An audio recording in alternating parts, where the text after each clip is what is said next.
তন্দ্রা ভাবছিল অবাক হয়ে, এও কি সম্ভব? বড় যা কাবেরী, যে কিনা ছেলে ছেলে করে জীবনের অর্ধেকটা কাল কাটিয়ে দিল, পুত্র স্নেহে যার মন সব সময় টলটল করছে, যার জন্য একটা সময় তন্দ্রাকে কতই না কথা হজম করতে হয়েছে, সেই কাবেরী কিনা তন্দ্রাকে আজ ফোন করে বলল, তোমার ভাগ্য ভালো, তোমার মেয়ে আছে বলে। ঈশ্বর কেন আমায় একটা কন্যা সন্তান দিল না?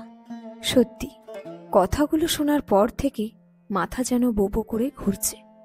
একটা সময় ছিল যখন তন্দ্রাকে উঠতে বসতে দিনরাত খোঁটা দিয়ে গেছে কাবেরী। সেসব দিনের কথা তো এখনো চোখের সামনে জীবন্ত। বাড়ি ভর্তি লোক, দেওরের বিয়ে, সারাদিনের বিয়ে বাড়ির খাটাখাটনি করে দুপুরের দিকে সব মহিলারা এক জায়গায় জড়ো হয়েছে, গল্প ঠাট্টা হচ্ছে। কিছুক্ষণ পর যে যার মতন সাজগোজ করে বরযাত্রী হয়ে বেরোবে। ঠিক এমন সময় কথার মাঝে হঠাৎ করে কাবেরী কি গর্ব করেই না বলেছিল, তন্দ্রার তো পিছনে বাস আছে, দুটো মেয়ে, মানে দুটোকে বিয়ে দেওয়ার পর আর নিজের শখ আহ্লাদ বলতে কিছু থাকবে না। তন্দ্রা ব্যথাতুর চোখে বড় জায়ের দিকে তাকিয়েছিল। কেন দিদি, ওরকম করে কেন বলছো? আরে তুই নিজের বুদ্ধি দিয়ে বিবেচনা করে দেখ না। বিয়ে দিতে গেলে সোনা দানা, খাট, আলমারি, বাসনপত্র, নমস্কারী শাড়ি, আরো 1000 খরচ মিলিয়ে 5 লাখ কম করে ধরছি। টুকটুকি গুড়গুড়ি যখন বড় হবে তখন হয়তো বাজার দর আরো বাড়বে। তা দুটোকে উতরোতে গেলে কম করে তোর 10-15 লাখ খসবে। তারপর আর নিজের জন্য মানতাসা চুর এসব গড়তে পারবি? মুখ শুকিয়ে গিয়েছিল তন্দ্রার। সত্যি সে সময় ভয়ই পেয়েছিল। দুটো মেয়ে, অলোক সাধারণ প্রাইভেট ফার্মে কাজ করে, কি করে কি করবে? আর তখন পাশের সবাইও যেন তন্দ্রার মুখে অসহায় ভাবটা বুঝতে পেরেছিল। রসিয়ে রসিয়ে কত মন্তব্যই এলো।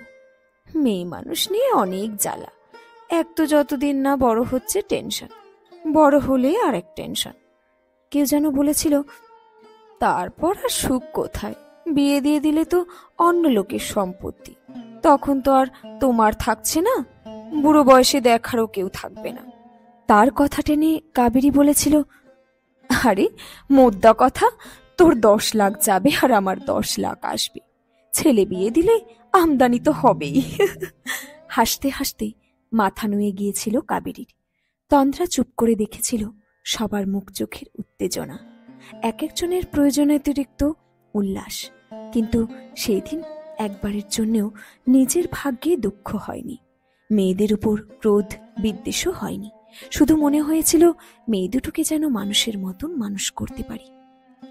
আর যেবার বুবকা, বড়জার ছেলে বুবকা, চাকরি পাওয়ার পর ব্যাঙ্গালোর গেল, আর পুজোতে বিজয়ের প্রণাম ফোন করে জানালো শুধু নিজের বাবা মাকে, তখন খুব দুঃখ হয়েছিল তন্দ্রার। কাবেরীকে বলেছিল, বুবকাটাকে কোলে পিঠে মানুষ করলাম, আজ চাকরি করছে, লায়েক হয়েছে, আর কাকিমা কাকাকে মনে করে একটা প্রণাম জানাতে পারলো না। শুনে কি বিদ্রুপী না করেছিল কাবেরী? ও তো আর ঘরের মেয়ে নয় যে বসে বসে ফোনে পুটুর পুটুর করে কথা বলবে, পুরুষ মানুষের হরেক কাজ থাকে।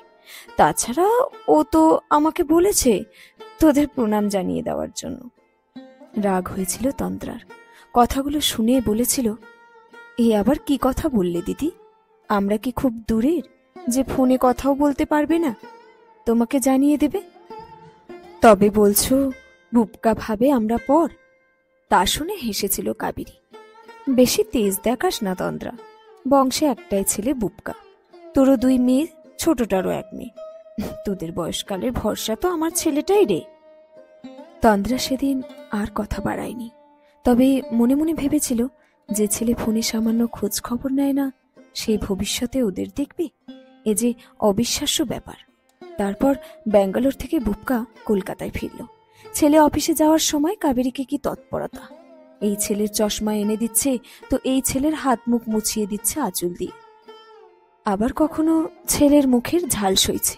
সেসব দেখে তন্দ্রা বলেছিল, দিদি বুবকাকে অত তোয়াজ করো কেন, এত মেজাজ কিসের ওর? চাকরি করছে বলে কি তোমার মাথা কিনে নিয়েছে? ওকে ওর নিজের কাজগুলো করে নিতে দাও। কাবেরী মুখ বেঁকিয়েছিল, আর সারা জীবন যা ভেবে এসেছে সেই ভাবনারাই কথারূপে বেরিয়ে এসেছিল ওর মুখ দিয়ে। তুই কি বুঝবি, তোর তো মেয়ে, আমার ছেলে, মেয়েদের মতন করে কি আর ছেলে মানুষ করে? এসব শুনতে শুনতে একটা সময় তন্দ্রার এগুলো অভ্যেস হয়ে গিয়েছিল, আর মাথা ঘামাতো না বুবকা বা কাবেরীকে নিয়ে। ততদিনে টুকটুকি স্কলারশিপে ইঞ্জিনিয়ারিং করে জার্মানে সেটেল, আর গুড়গুড়ি নেট কোয়ালিফাই করে যাদবপুর ইউনিভার্সিটিতে ফিলোসফির প্রফেসরি করছে। দুজনেরই বিয়ে হয়ে গিয়েছে। তবে বিয়েতে গয়নাগাটি, খাট পালঙ্ক কিছুই দিতে হয়নি তন্দ্রার অলোককে, কারণ জামাইদের এসবে ঘোর আপত্তি। সবার বাড়ির অবস্থা ভালো, তাই এক্সট্রা ফার্নিচার কেউ নেবে না। গয়নার কথা শুনে টুকটুকির বর বলেছিল, আজকাল কেউ সোনা পরে? মনে তো হয় না টুকটুকি পরবে বলে। আর দরকার পড়লে আমরা নিজে গড়িয়ে নেব, ওসব ঝামেলায় যাবেন না। তবু নিজের মনে শখ তো থাকেই, তাই দুই মেয়েকেই তন্দ্রার যা যা শখ ছিল সেরকম গয়না গড়ে দিয়েছে। তাতে এমন কিছু বেগ পেতেও হয়নি তন্দ্রা অলোককে। হয়তো এজন্যই মেয়েদের লক্ষ্মীর রূপ বলে, যার জন্য কোনোদিনও অভাব বোঝেনি স্বল্প রোজগারের তন্দ্রা অলোকের সংসার। আর আজ প্রায় 24-25 বছর পর কাবেরী কিনা ফোন করে ফুপিয়ে কাঁদল, বলে কিনা তোর মতন আমার একটা মেয়ে হলো না কেন। এতে কি তন্দ্রার খারাপ লাগার কথা, ভালো লাগার কথা, না চিন্তা করার কথা? এইসবই ভাবছিল তন্দ্রা। অনেক দিন হলো এখন ওরা একসঙ্গে থাকে না। আগের বাড়ি বেচে যে যার মতন ফ্ল্যাট কিনে নিয়েছে। কাবেরীরা থাকে শোভাবাজার আর তন্দ্রারা রথতলায়। তবে মনে হচ্ছে একবার শোভাবাজারে গিয়ে দেখতে হবে কাবেরীকে কেন এমন ফুপিয়ে কাঁদছিল। সেই মতন দুপুরে তড়িঘড়ি খাওয়া সেরে বিকেলের দিকে তন্দ্রা বেরোলো। গুড়গুড়ির ফ্ল্যাটের সামনে নিজের ফ্ল্যাট কিনেছে অলোক তন্দ্রা। গুড়গুড়ির জোড়া ফ্ল্যাট, এক পাশে থাকে শ্বশুর শাশুড়ি, আর এক পাশে গুড়গুড়ি আর রাজা। কিছুদিন হলো ওদের ফ্ল্যাটের দোতলাটা ফাঁকা হতে সেটা কিনে নিয়েছে গুড়গুড়ি। মাইনে ভালো পায়, তাই ব্যাংক লোন নিয়ে কিনে ফেলেছে দোতলার একদিকের একটা পোর্শন। পুজোর জন্য গুড়গুড়ির কলেজ ছুটি, তা ভাবলো একবার গুড়গুড়িকে বলে শোভাবাজারে জেঠিমনির বাড়ি যাবে নাকি। গুড়গুড়িদের ফ্ল্যাটের কাছে ঢুকতে দেখলো দুজন মাঝবয়সী লোক ওদের নতুন ফ্ল্যাটের দরজার মুখ থেকে চলে গেল। পিছনে দাঁড়িয়েছিল গুড়গুড়ি। মাকে দেখে বলল, কি গো, তুমি আমার নিকেতনে, তোমার ব্যাপার কি? মেয়েকে ছদ্ম ক্ষোভ দেখালো তন্দ্রা। খুব কথা শিখেছিস তো। তো কারা ছিল এরা, কারা গেল? ওর ফ্ল্যাটের কোলাপসিবল গেটে তালা লাগাতে লাগাতে গুড়গুড়ি বলল, ভাবছি ভাড়া দেব, শুধু শুধু ফেলে রেখে কি লাভ, ভাড়া দিলে দুটো পয়সা আসবে। তা ভালো বুদ্ধি করেছিস, তোর শ্বশুর শাশুড়ির মত আছে তো, ওনারা ওসব দেখেনও না, দুজনে বলবে নিজেরা যা ভালো বোঝো কর। আমি শোভাবাজার যাচ্ছি, তুই কি যাবি আমার সঙ্গে? আজ সকালে তোর জেঠি ফোন করে কান্নাকাটি করছিল। কথাটা শুনে কপালে ভাঁজ পড়ল গুড়গুড়ির। হেসে ফেলে বলল, কেন কান্নাকাটি করছিল? জীবনে তো কাঁদতে দেখিনি তাকে। মেয়ের দিকে ভুরু কুচকে তাকিয়ে তন্দ্রা বলল, হাসিস না গুড়ি, বয়স হয়েছে এখন।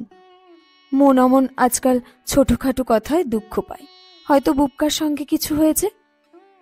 বাবা, সাদের ছেলের সঙ্গে আবার কি নিয়ে লাগলো মা?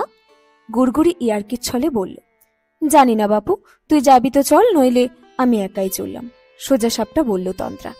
দাঁড়াও দাঁড়াও, তৈরিটা হতে দাও, যায়ের জন্য একেবারে অস্থির হয়ে যাচ্ছে। বলতে বলতে গুড়গুড়ি তেতলায় উঠল।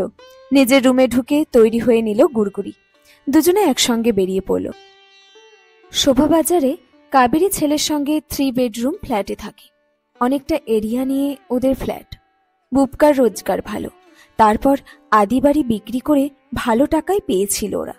তন্দ্রা শুনেছিল এই ফ্ল্যাটটা কেনার সময় নাকি বুবকার শ্বশুর বাড়ির থেকেও মোটা টাকা দিয়েছিল। তখন শুনে মনে মনে ভেবেছিল, দিদি যা চিরকাল চেয়ে এসেছে তাই পাচ্ছে। বুবকার বিয়েতেও ওর শ্বশুর বাড়ি ঢেলে দিয়েছে। 2 বছর হলো কাবেরীর স্বামী গত হয়েছে।